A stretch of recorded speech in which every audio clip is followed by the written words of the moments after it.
Marcos capítulo 6 en la Nueva Traducción Viviente. Poco después salió de aquella región y regresó con sus discípulos a su pueblo, Nazaret.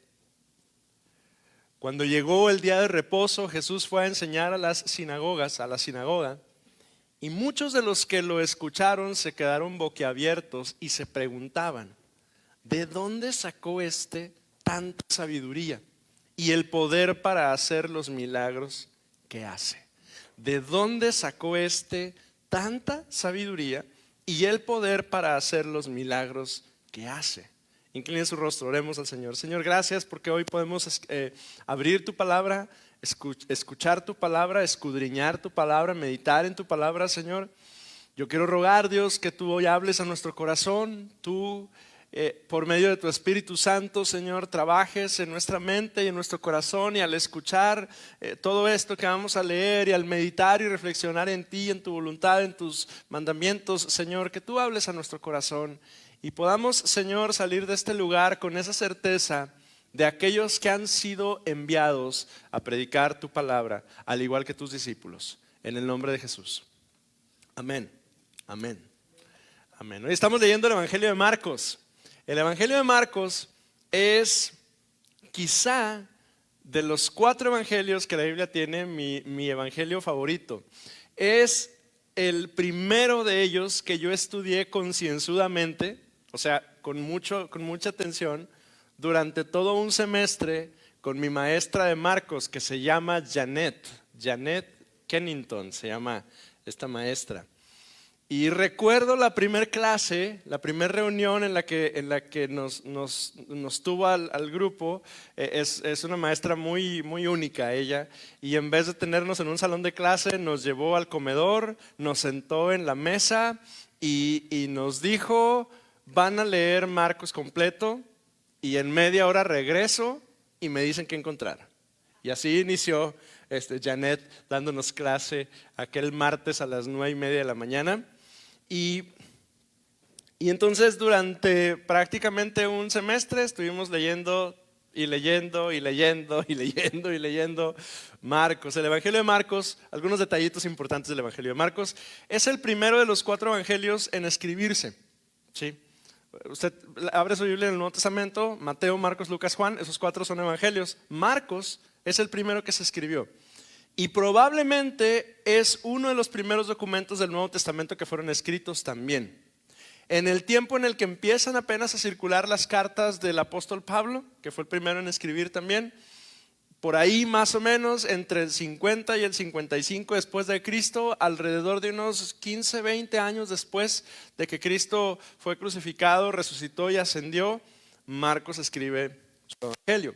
Cuando usted lee el libro de Marcos, si usted lo revisa, se da cuenta que es breve. Son 16 capítulos, es brevísimo, y su lectura es ágil. De hecho, es el más breve de los evangelios, y lo escribe un hombre llamado Juan Marcos, que aparece en la historia de la iglesia, y en el libro de los Hechos aparece este hombre Juan Marcos, primero como un colaborador de Bernabé y de Pablo, y después como el motivo por el cual Bernabé y Pablo se pelean y se separan, y entonces se convierte él en el asistente de Bernabé. Y luego, a los años, nos encontramos con que Juan Marcos se convierte en el asistente, en el ayudante personal de ahora un viejito llamado Pedro. Y a ese Pedro usted y yo lo conocemos porque es cuate nuestro, ¿verdad? Porque además nos escribió 2 cartas, ¿verdad? Que las leemos casi al final del Nuevo Testamento. Su nombre se menciona varias veces en el Nuevo Testamento. Hay historias así peculiares. Por ejemplo, hay quienes piensan que el aposento alto de Hechos capítulo 1, 2, por ahí, cuando el Espíritu Santo desciende sobre la iglesia, hay quienes piensan que esa era la casa de Juan Marcos, de su familia. Y luego además hay un episodio ahí escondidito por ahí al final del Evangelio de Marcos, de un joven que dice que seguía a Jesús de lejos, que era un jovencito, seguía a Jesús de lejos, y dice que la noche que Jesús fue apresado, este joven iba ahí de lejos viéndolo, iba cubierto solo con una sábana o solo con una cobija, y que entonces en la bulla a la hora de capturar al Señor Jesús, lo pescan, se dan cuenta que él también es uno de ellos y lo tratan de agarrar y le agarran la cobija nada más y dice, y ese joven huyó desnudo. Bueno, se piensa que ese es un guiño de Juan Marcos, el escritor del Evangelio, y que él era el muchachito que iba ahí detrás de Jesús y que a la hora de la pesquisa le agarran la cobija y corre desnudo entre todo el argüende que pasa cuando Jesús es apresado. La lectura del día de hoy, Marcos capítulo 6, versículos del 1 al 13, corresponde a una partecita del ministerio de Jesús que es conocida en el Evangelio de Marcos como el regreso a casa de Jesús. Y si usted lee con atención, y le puedo dejar de tarea que estudie un poquito el Evangelio de Marcos en esta semana, usted se va a dar cuenta que durante los capítulos anteriores, del capítulo 1 al capítulo 5, Jesús ha estado invitando personas para que sean parte de su ministerio. Ha hecho varios de los milagros más famosos que tenemos registrados en los evangelios.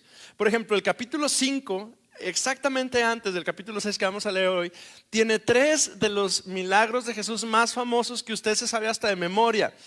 Tiene la liberación del endemoniado gadareno, la sanidad de la hija de Jairo y la sanidad de la mujer que tenía flujo de sangre. De los 3 milagros, usted conoce detalles de memoria de cada uno de ellos. Hasta los pudiésemos platicar y usted me va a decir, sí, el gadareno, que legión soy porque somos muchos y que se va al hato de cerdos y que se mueren los cerdos. Ahí está el capítulo 5.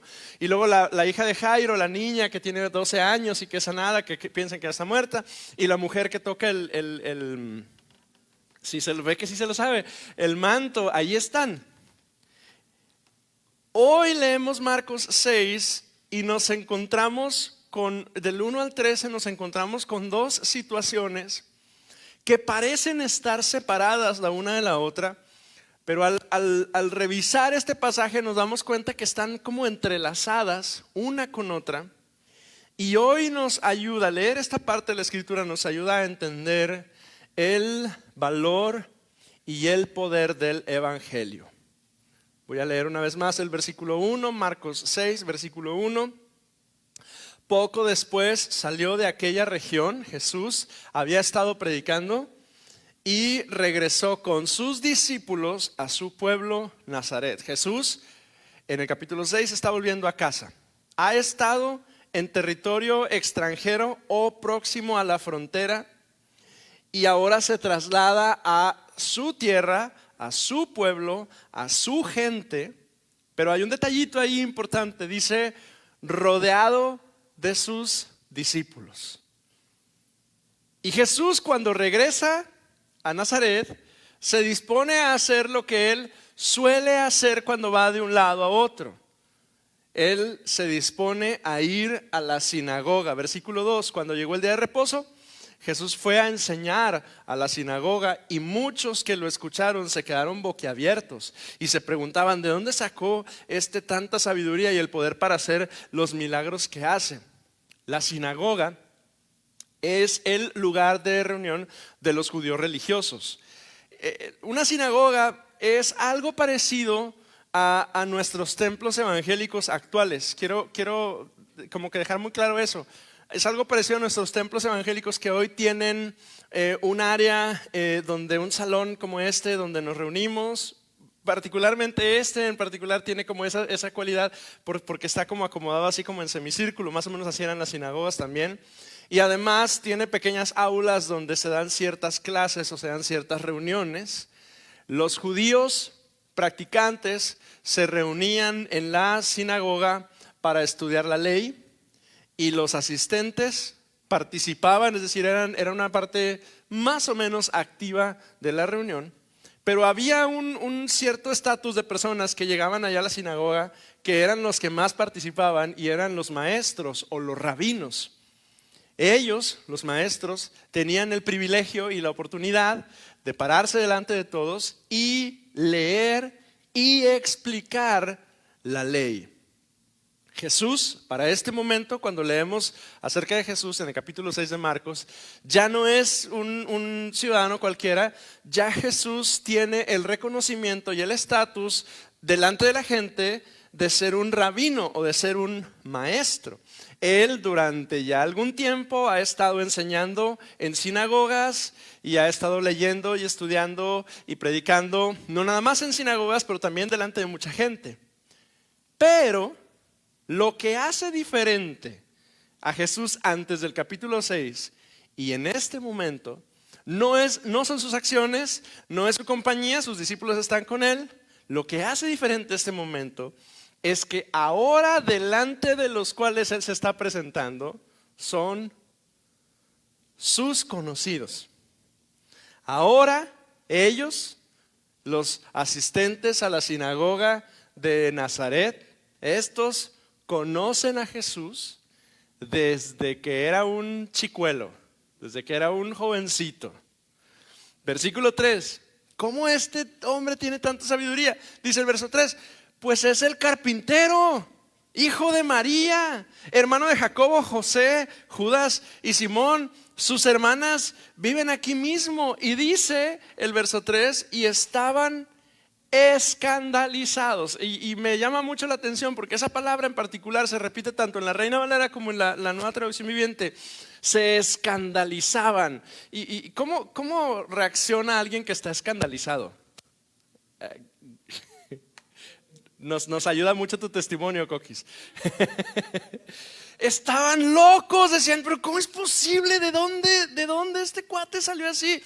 Volver a Nazaret, para Jesús, volver a Nazaret era someterse a una prueba severa, intensa.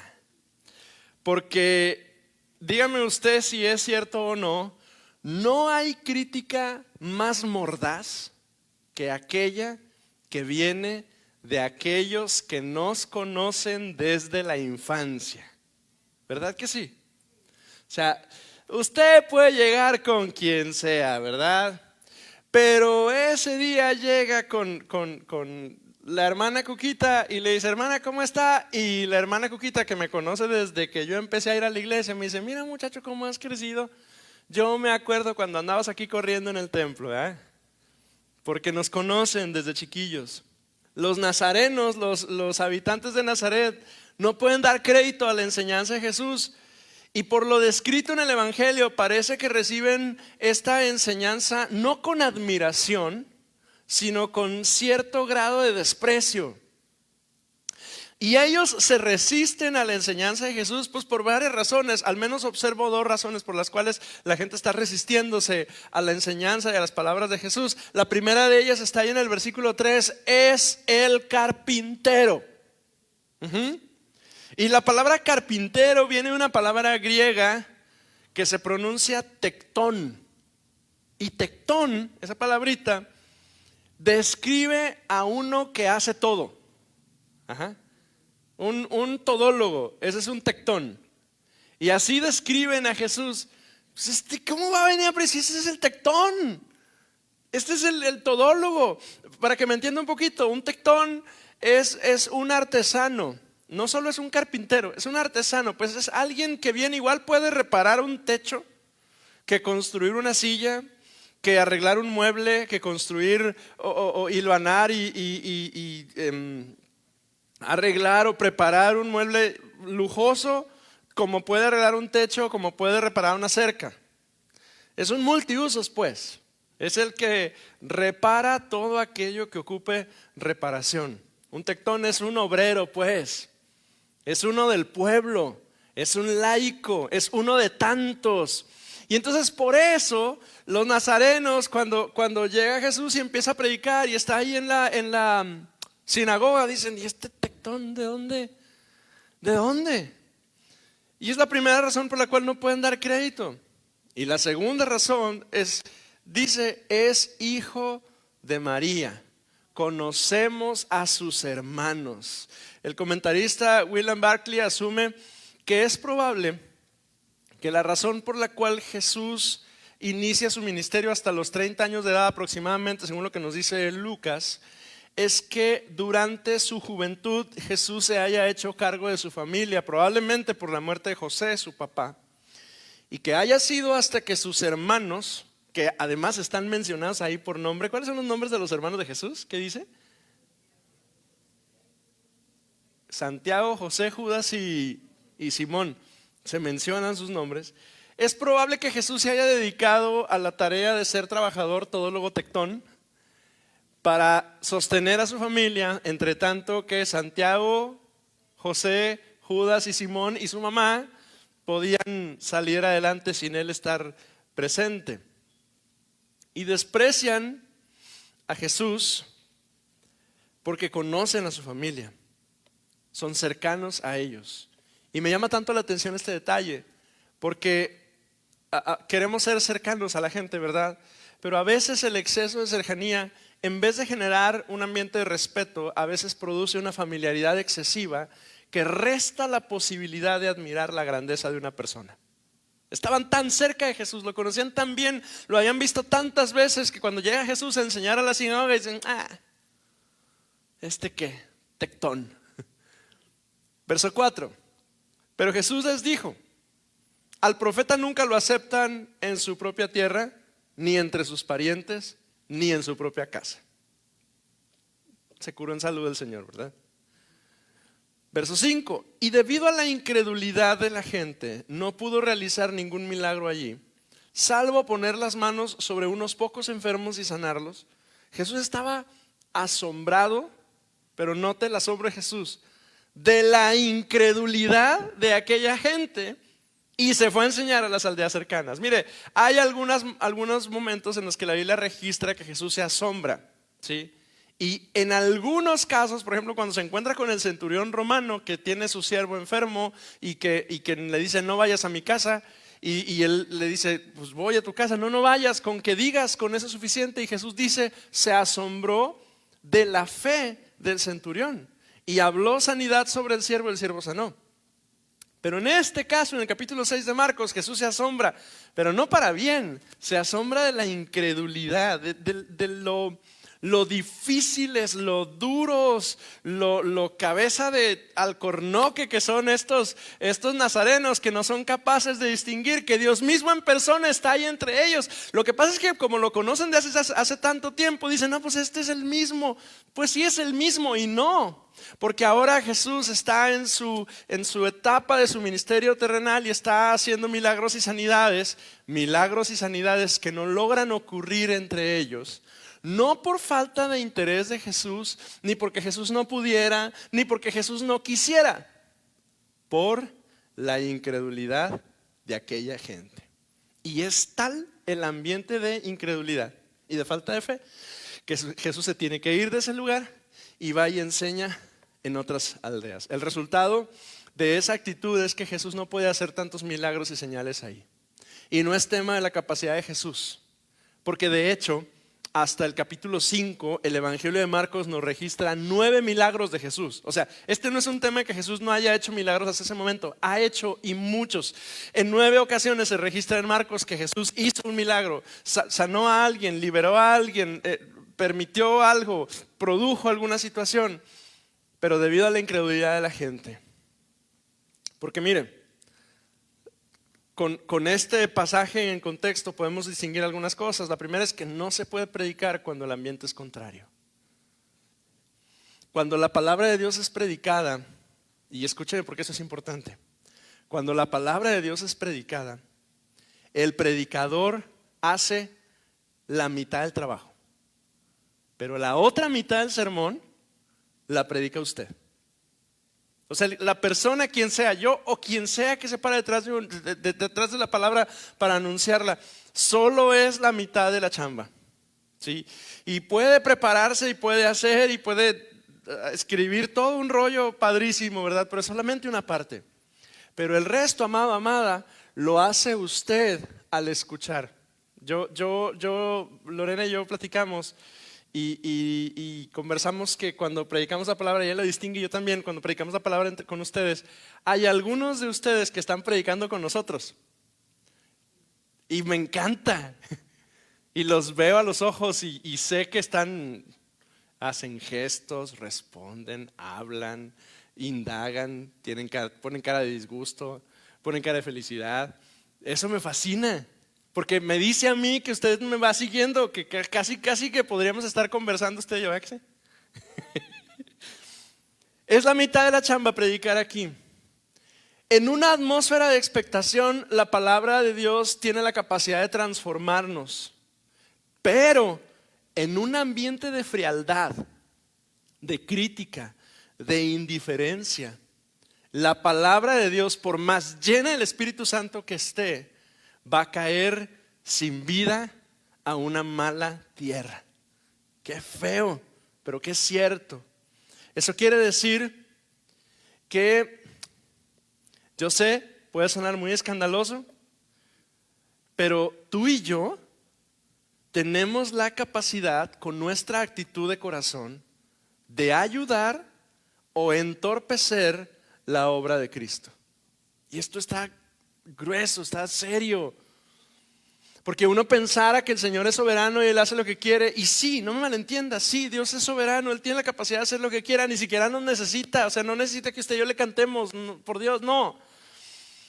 Pero nuestra actitud, la actitud de nuestro corazón es capaz o bien de impulsar y producir algo padrísimo en medio de la congregación, en el lugar en el que estemos, o bien podemos entorpecer la obra de Cristo. Si nuestro corazón es correcto, entonces generamos un ambiente de fe, de certeza, de Dios entre nosotros, donde nosotros y otras personas pueden venir y escuchar la palabra de Dios y ser transformados.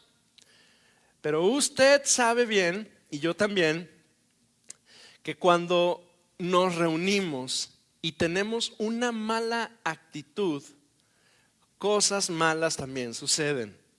¿Verdad que sí? Si nos reunimos, pero no con un espíritu correcto, sino si nos reunimos para resistirnos a entender, vamos a malentender. Si solo queremos ver nuestro punto de vista y no el de otros, no vamos a ver nada.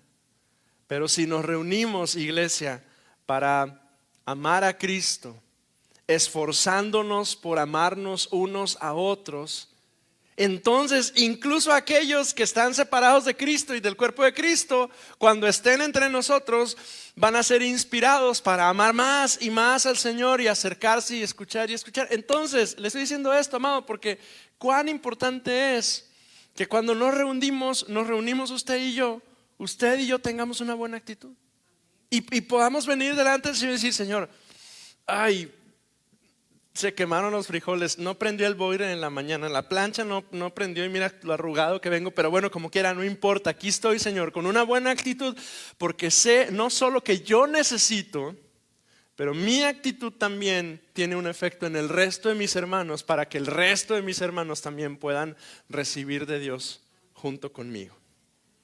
La iglesia, facilitamos o entorpecemos la obra de Cristo.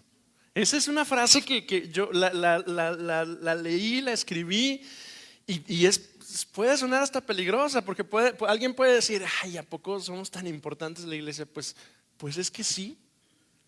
Si nosotros no permitimos que el Espíritu Santo se mueva entre nosotros con una mala actitud y con un corazón incorrecto, entonces Dios no va a hacer lo que Él sí pudiera hacer entre nosotros. Y yo no quiero ser como esos nazarenos que cuando Cristo en persona se presentó, se resistieron al trabajo del Señor, se resistieron a escuchar el Evangelio, y no pudo Dios hacer milagros entre ellos a causa de su incredulidad. Yo, amado, y yo espero que usted también, yo quiero ayudar a la obra transformadora de Cristo en donde quiera que yo esté. O sea, si yo estoy aquí en la iglesia, yo voy a adorar al Señor con todo el corazón, porque yo quiero que el Señor me transforme a mí, pero también yo sé que al yo hacerlo, yo ayudo y bendigo a mis hermanos para que ellos también puedan ser transformados. Mire, Uziel es el director del grupo y hoy nos dirige en adoración, y qué bendición es Uziel. Pero si usted no toma su posición, su función de ser el líder de alabanza ahí entre sus 5 hermanos que están ahí junto a usted, y adora al Señor con todo su corazón, Uziel puede estar todo lo lleno del Espíritu Santo, y quienes están cantando aquí tocan, pueden estar bien conectados con el Señor y llenos del Espíritu Santo, y ¿sabe qué va a pasar ahí entre sus hermanos? Nada. Porque yo, donde sea que yo esté, yo necesito asumir mi responsabilidad Dios se mueve entre nosotros. Sí, qué padre que somos bendecidos con ministerios que todos, ¿verdad? Lo sugieres. El audio, yo tengo una carga especial por los que están ahí en multimedia porque no los vemos, están allá atrás. Bueno, sí los vemos porque están en alto, ahí están bien grandotes. Pero cuando estamos en nuestro tiempo de adoración no nos damos cuenta. Pero ellos son nuestros oídos. No oiríamos nada si no fuera porque ellos están trabajando y haciendo cosas. Pero por más que ellos hagan lo correcto, si yo no tengo una actitud y un corazón lleno de fe, Dios no se va a mover entre nosotros. Entonces, la siguiente vez que usted tenga la oportunidad de estar congregado en el nombre del Señor, adore como si usted estuviera dirigiendo al coro de ángeles delante del trono del Señor. Porque nuestro rostro, nuestra actitud de adoración puede marcar la diferencia en la vida de alguno de nuestros hermanos. Y capaz y que 2, 3 de nosotros vienen, como dice uno de mis mejores amigos, con la capa caída. Y cuando llegan aquí y ven a Cecilio adorar, y ven a Adriana adorar, y ven a Esteban adorar al Señor, y le ven a usted que sí, yo sé, difícil, ¿verdad? Y los niños son muy latosos, sí, los míos también. Pero adoramos al Señor y eso nos inspira y nos ayuda y nos fortalece para poder recibir de Cristo y ser parte de esa obra de transformación. Finalmente Cristo se fue de allí, pero hace algo totalmente llamativo a mi vista al leer este pasaje. Cuando Jesús se va de ese lugar a predicar a otras partes, dice que Él envía a sus discípulos. Envía a sus discípulos. Mire, durante los últimos meses, le quiero platicar algo. Durante los últimos meses me he estado resistiendo a dejar que suceda algo en mi familia. Y necesito ayuda porque probablemente necesito sanidad interior. Me he estado resistiendo a dejar que mi hijo mayor vaya al Seven afuera de la colonia donde vivimos solo.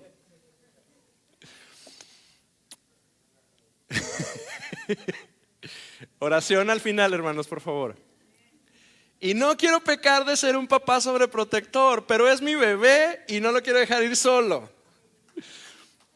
Y probablemente algunos de ustedes se han sentido así, igualito que como yo. Y saben que lo que motiva a un papá o a una mamá, porque esas también ocupan ayuda y sanidad, ¿verdad? Lo que motiva a un papá o una mamá a no dejar que sus hijos hagan tal o cual cosa es una idea bien sencillita, pero ¿cómo debemos trabajarla? No pensamos que están listos, ¿verdad que sí? Papás y mamás, ¿verdad que sí? Y ya, perdóneme el ejemplo, ¿verdad? Pero ya la Habana ya se fue a Querétaro, ya está allá. Y como quiera seguimos teniendo esa impresión, ¿verdad que sí? O sea, perdón, doy el ejemplo porque estoy viendo a mi hermana Rocío y todos conocemos a su hija, ¿verdad? Y dieron un paso así enorme de cambiar de residencia. Pero por más que digamos, ay, el mono está enorme, ya está más alto que yo, pero como quiera sigues pensando, no está listo, no, algo le va a pasar, ¿verdad? Y si usted se ha sentido como yo, lidiamos con eso. Pero note que los siguientes versículos dice que Jesús llamó a los 12 y los envió. ¿A cuáles 12, no? Pues a los 12 que en el capítulo 3 había llamado por su nombre: Simón, Jacobo, Juan, Andrés, Felipe, Bartolomé, Mateo, Tomás, Jacobo el hijo de Alfeo, Tadeo, Simón el cananista y Judas Iscariote. Esos 12 son los 12 que el día que en Nazaret no hay fe y nadie le hace caso y solo sana a unos poquitos, los envía a predicar de 2 en 2. Y hoy, 2000 años después, a cualquiera de esos 12 usted y yo les conocemos asuntos, ¿sí? De todos ellos, porque además la escritura y la tradición se han encargado de darnos detalles, tanto buenos como malos, de cada uno de esos benditos apóstoles. El Señor los tenga en su gloria. Qué maravilloso trabajo hicieron. Pero gracias a los evangelios y gracias a la tradición, usted y yo sabemos que si aquel era agarraba dinero, y que si el otro lo negó cuando quién sabe cuándo, y que si el otro era incrédulo. De todos le sabemos, ¿verdad que sí? Y probablemente si usted estuviera en el lugar de Jesús y ve a esos 12, probablemente si usted fuera el que los tenía que enviar, no los enviaba. Y hubiera dicho, no están listos. Así como dice de su bebé que no puede ir al Seven solito. No está listo. Pero contrastante lo que Jesús hace. Verso 7, y llamó a los 12 y los envió de 2 en 2 con poder para echar fuera demonios. Les ordenó que no llevaran nada con ellos excepto un bastón. No debían llevar alimentos, ni bolsa, ni dinero. Podían llevar sandalias, pero no una muda de ropa. Cuando entren, verso 10, cuando entren a su casa, a una casa, les dijo, quédense allí hasta que se vayan de ese lugar.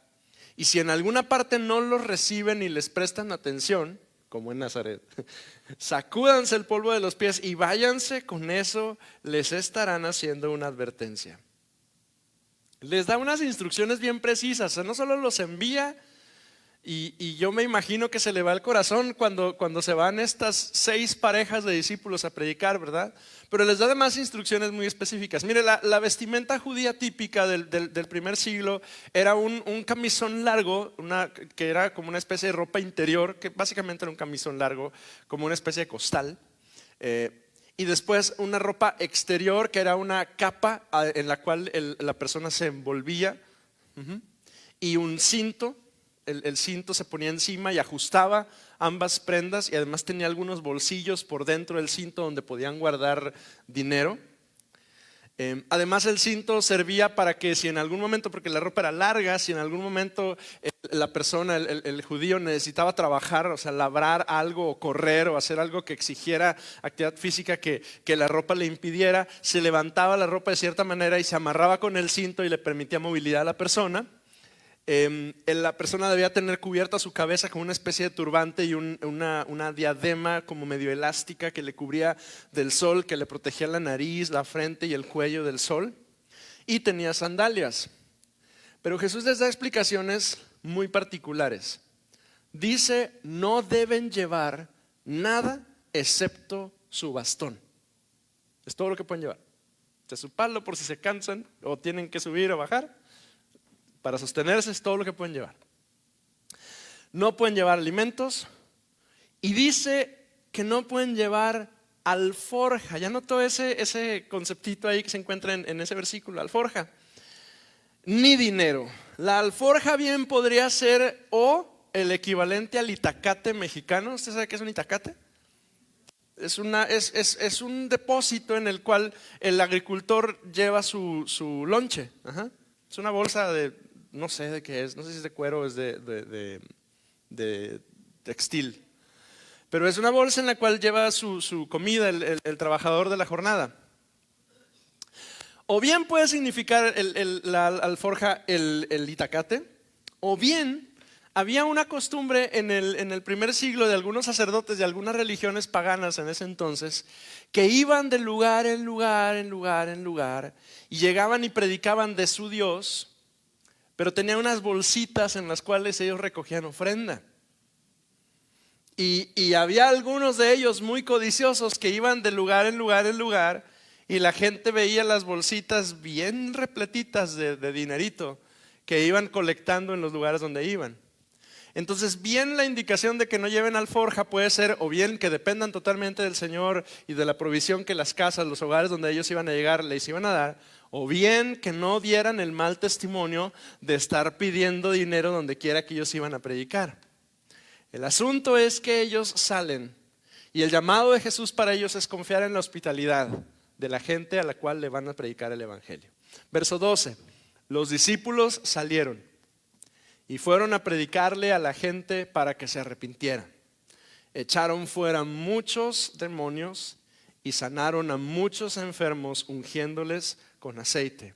Y el verso 30, porque nos brincamos un paréntesis que hay ahí hasta el verso 30, dice, después de haber hecho todo eso, los apóstoles se reunieron con Jesús y le contaron todo lo que habían hecho y enseñado. Y estos inexpertos discípulos fueron. fueron. Porque, amado, ¿cómo se quita la inexperiencia? Yendo, nada más, ¿verdad? ¿Cómo vamos a romper con esta barrera de no sé cómo, no soy capaz, nunca lo he hecho? Pues ve, brother, ve, sister, levántate y toma lo que puedes contigo y ve y predica. Yo no sé si usted, comercial, ¿verdad? Yo no sé si usted ha visto algunos capítulos de la serie de Chosen. Nos emocionamos, quienes la hemos visto, nos emocionamos particularmente en esta escena cuando estas parejas de discípulos van y predican y anuncian el evangelio, y los vemos que ahora están transmitiendo el mensaje que han escuchado de Jesús tantas veces, ¿verdad? Y ahora ellos son quienes ponen en práctica el poder del evangelio. Y cuando observamos estas escenas de esta serie, que al final del día es ficción, pero que nos ayudan a entender un poquito cómo fue que ellos ejercieron el ministerio, ¿verdad? ¿Qué tenían de especial? Nada. ¿Qué había qué cualidad había en ellos? Algunos de ellos son hasta retratados como medio caricaturizados, ¿verdad? Porque ¿qué tienen de especial? Absolutamente nada. Simplemente fueron. Obedecieron a la indicación del Señor yendo. Ponen en práctica el poder del evangelio. Y el relato nos recuerda que el evangelio no actúa gracias a nuestro poder o nuestra condición o nuestra sabiduría o nuestro conocimiento, tanto como gracias a nuestra fe y nuestra dependencia de Cristo. Porque todos queremos ver el poder de Dios fluir en nuestras vidas. Bueno, me imagino que usted quiere ver el poder de Dios fluir en su vida. Pero pocos de nosotros somos capaces de depender completamente del Señor en nuestras vidas. Y qué contraste entre la sinagoga, el lugar donde la gente busca a Dios, el lugar donde la ley es predicada, el lugar donde los rollos estos tan sagrados se tienen que lavar las manos para poder tocarlos y abrirlos. No cualquiera puede pararse en el centro de la sinagoga para leer la escritura. ¡Qué contraste! El lugar donde se supone que debería haber más fe, donde la gente debería estar súper conectada con Dios, donde una sola palabra debiera ser suficiente para que toda la gente rompiera en gratitud y en alabanzas al Señor. El lugar donde es predicada la palabra, ahí hay falta de fe, hay resistencia, hay molestia, hay rechazo. Pero en las aldeas afuera, donde ni siquiera fue Jesús, eran sus discípulos, allá hay aceptación, hay fe, hay milagros, hay sanidades, hay endemoniados que son liberados. ¿Y qué le dice a usted esto? Pues que el trabajo, amado, amada, está allá afuera. Que el llamado de usted y mío como siervos del Señor es allá afuera. Y sí, no me malentienda, aquí venimos a ser fortalecidos, a ser alimentados, pero nuestro trabajo, nuestro llamado está allá afuera, a anunciar el evangelio de Jesucristo, ese evangelio que restaura, que sana, que no hiere, que echa fuera lo muerto, que recuerda que sí hay una manera correcta de poder volver al Señor, que nos enseña y nos reitera que jamás es demasiado tarde y que hay un lugar a la mesa del Señor y que aquí el Señor no rechaza. Ese es el evangelio. Y aquel que sale de las cuatro paredes es aquel que obedece y que recuerda que Dios desea caminar y estar cercano, como lo hace con sus discípulos. Qué contraste y qué manera de recordarnos el Señor el día de hoy. Que primero, nuestra actitud importa, nuestro corazón importa. Amado, cuando usted venga a la casa del Señor, venga con un corazón correcto, venga con un corazón dispuesto. Y si por alguna razón el corazón no está dispuesto, mire, tiene como unos 15 metros, desde que entra por la puerta hasta que se sienta en su lugar para disponer su corazón y para decir, como yo lo he hecho en muchas ocasiones: Señor, aquí estoy. Y sabes que usted se ha sentido así también, ¿verdad? Ay, pero aquí estoy, Señor, y vengo a buscarte. Y vengo a buscarte, Señor, y esa es mi conciencia, ¿verdad? Vengo a buscarte, Señor, porque yo vengo por 1, 2, 3, por mí y por todos mis amigos. Así venimos, amado, así venimos, amada, a buscar al Señor, porque entendemos que en nuestra fe y en nuestra actitud somos bendecidos nosotros y también son bendecidos nuestros hermanos. Pero no solo eso, amado. Hoy, con este pasaje, recordamos que somos llamados a ser enviados. Usted tiene un llamado, tú tienes un llamado. Y qué bueno que sirves aquí, porque algunos de ustedes, muchos de ustedes, yo soy testigo, yo los he visto servir al Señor comprometidos. Qué bendición. Pero tienes un llamado para ir y anunciar. Lo que has recibido, llévalo. No te lo quedes guardado. A lo mejor por eso les dice a ellos, y yo quiero navegar por ahí, y nos dice a nosotros: no lleves alforja, no lo guardes contigo, dalo. Incline su rostro, por favor, y ayúdenme, por favor, a ministrar, amados, por favor.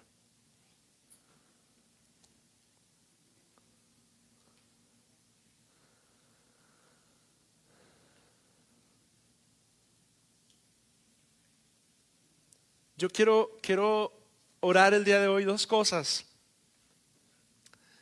La primera y la más sencilla es ¿cómo ha estado durante los últimos días y quizá las últimas semanas, amado, la actitud de su corazón al buscarle?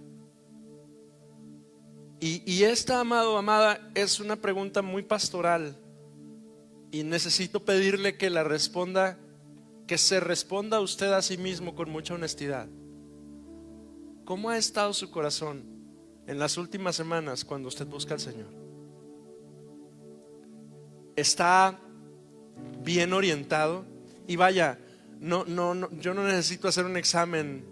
Usted solito, usted solita puede hacer un examen de conciencia y distinguir si usted está bien orientado y bien dirigido hacia el Señor, o si su corazón anda medio nazareno. Es decir, si a lo mejor en vez de buscar al Señor con fe y con un corazón dispuesto, estamos pues simplemente cumpliendo, ¿no? Simplemente estando aquí porque hay que estar aquí y hacer porque hay que hacer.